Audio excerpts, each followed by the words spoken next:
దేవుని వాక్యం దేవుడు పరిశుద్ధాత్మ ద్వారా అపోస్తులైన వారికి లేదా తను ఏర్పరచుకున్న వాళ్ళకి బయలుపరిచి వాళ్ళ ద్వారా వ్రాయించి మనకు సమాచారం ఇవ్వటం కోసం, మనం సత్యం తెలుసుకోవటం కోసం, మనం గ్రహించడం కోసం వాటిని భద్రపరిచి మనకి ఇచ్చి ఉండగా, ఇప్పుడు మన మీద ఉన్నటువంటి బాధ్యత ఏంటి?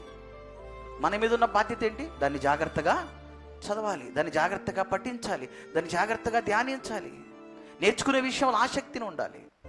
అది మన జీవితంలో జరుగుతుందా అంటున్నాను నేను. మన దేవుని వాక్యాన్ని పఠిస్తున్నామా? దేవుని వాక్యాన్ని మనం నేర్చుకుంటున్నామా? దేవుని వాక్యాన్ని మనం చదువుతున్నామా? లేదే. అందుకే ఈరోజు సత్య సంబంధులు అని చెప్పుకుంటున్నా కూడా చాలామందికి వాక్యము అర్థం కాకపోవటానికి, వాక్యం అంగీకరించకపోవటానికి, వాక్యం వినకపోవటానికి గల కారణం ఏంటో తెలుసా? ఇదే.